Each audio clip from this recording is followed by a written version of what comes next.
اچھا، تو آج ہم جان نثار ڈرامے کی چوتھی قسط سے کچھ خاص حصے لے کر بیٹھے ہیں جی یہ وہ کلپس ہیں جن میں آپ دیکھیں کرداروں کی زندگیوں کے اتار چڑھاؤ، ان کے بیچ کے رشتے، کہیں محبت، کہیں نفرت اور معاشرے کا دباؤ، سب کچھ نظر آتا ہے۔ بالکل، اور ان چند مناظر میں ہی محبت کی کتنی مختلف شکلیں ہیں۔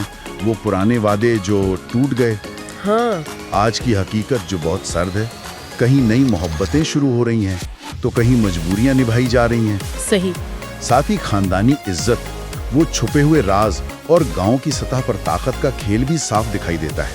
ہمارا مقصد تو یہی ہے کہ ان ٹکڑوں کو جوڑ کر دیکھیں کہ ان کے پیچھے کہانی کیا چل رہی ہے۔ تو سب سے پہلے نوشیروان اور دعا کے رشتے کی بات کرتے ہیں۔ یہ سین تو واقعی بڑا عجیب سا ہے۔ جی ایک طرف وہ ماضی کا کلپ ہے جہاں نوشیروان قسمیں کھا رہا ہے، وہ کہہ رہا ہے کہ ہمیشہ خوش رکھے گا، بالکل، پرانا وعدہ۔ امید ختم نہیں ہوتی، کیا کہیں گے اس پر؟ دیکھیں نا، یہ کاغذی رشتہ، یہ صرف ایک لیگل ٹرم نہیں ہے، نہیں، بالکل نہیں۔ یہ جذباتی طور پر بالکل خالی ہونے کا اعلان ہے جو نوشیروان بغیر کسی لگی لپٹی کے دعا کو بتا رہا ہے۔ یہ صرف ٹوٹے ہوئے وعدوں کی کہانی نہیں بلکہ اس کشمکش کی ہے جو حل نہیں ہو پا رہی۔ ماضی کی گرمجوشی اور حال کی، یوں سمجھیں، برف جیسی سرد مہری کا یہ ٹکراؤ بہت کچھ کہتا ہے۔ صحیح۔ دعا کا لڑنے کا عزم یہ ڈرامے میں ایک اہم عنصر لگتا ہے، لیکن سوال یہ ہے کہ وہ کس چیز کے لیے لڑ رہی ہے؟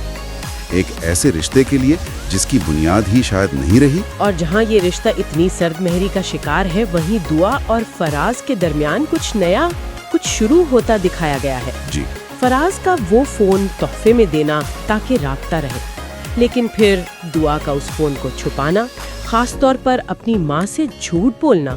ہاں، یہ بہت دلچسپ نکتہ ہے۔ کیا یہ صرف نوشیروان کے رویے کا رد عمل ہے یا کچھ اور بھی ہے اس میں؟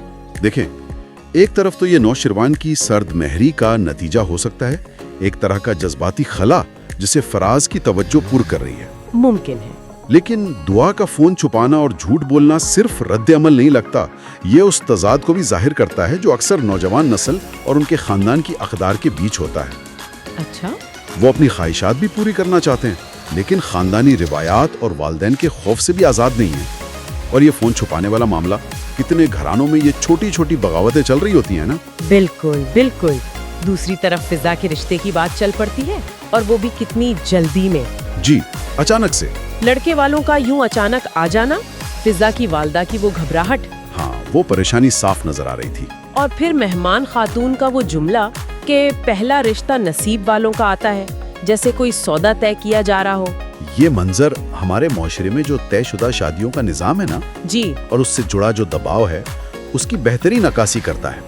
خاص طور پر والدہ کی گھبراہٹ اور مہمان خاتون کی بات سے ظاہر ہوتا ہے کہ لڑکی یا اس کی مرضی سے زیادہ سماجی توقعات اور اچھا رشتہ ہاتھ سے نہ نکل جانے کا خوف اہم ہے۔ صحیح کہا۔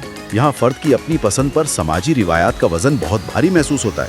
اور اسی طرح کا ایک اور سماجی مسئلہ، لیکن زیادہ سنگین قسم کا، وہ غلام سرور اور اس کی بیٹی صاحبہ والے معاملے میں سامنے آتا ہے۔ جی، وہ بھی ہے۔ وہ نوجوان جو صاحبہ سے محبت کا دعویٰ کرتا ہے اور کھلے عام دھمکی دیتا ہے کہ اگر اس کی شادی کہیں اور ہوئی تو وہ اسے اغوا کر لے گا۔ یہاں پر نوشیروان پھر ایک طاقتور شخصیت کے طور پر سامنے آتا ہے۔ ہاں، اور یہ بہت اہم منظر ہے۔ نوشیروان جو اپنی ذاتی زندگی میں اتنا لا تعلق اور سرد ہے، بالکل، وہ گاؤں کے معاملے میں پنچایت لگانے اور فیصلہ سنانے کی کوشش کر رہا ہے۔ جی، لیکن یہاں دلچسپ بات یہ ہے کہ وہ نوجوان نوشیروان کی عدالت کو ماننے سے انکار کر دیتا ہے۔ ہاں، یہ تو بڑا چیلنج ہے۔ یہ صرف ایک دھمکی نہیں بلکہ گاؤں میں طاقت کے پرانے نظام کو ایک چیلنج ہے۔ اس سے یہ بھی سوال اٹھتا ہے کہ نوشیروان کا یہ انصاف والا کردار کیا صرف دکھاوا ہے، اپنی ذاتی ناکامیوں پر پردہ ڈالنے کا ایک طریقہ؟ یہ تضاد واقعی قابل غور ہے۔ اور پھر واپس دعا کی طرف آئیں تو اس کا فون چھپانا اور پکڑے جانے کا خوف، جی، خاص طور پر اپنے سخت گیر والد کے حوالے سے، یہ خاندانی عزت اور کنٹرول والے پہلو کو اور بھی واضح کر دیتا ہے۔ یقیناً یہ صرف ایک فون کا راز نہیں، یہ اس پورے نظام کی علامت ہے جہاں بیٹیوں کے اعمال کو خاندان کی عزت سے جوڑا جاتا ہے۔ ہاں، اور والد کا کردار اکثر ایک محافظ یا جیلر جیسا ہو جاتا ہے۔ اسی طرح نوشیروان کا اپنے بچوں کو شکار پر نہ لے جانے کا فیصلہ، ہاں، وہ بھی تھا، مگر پلے لینڈ کا جھوٹا وعدہ کرنا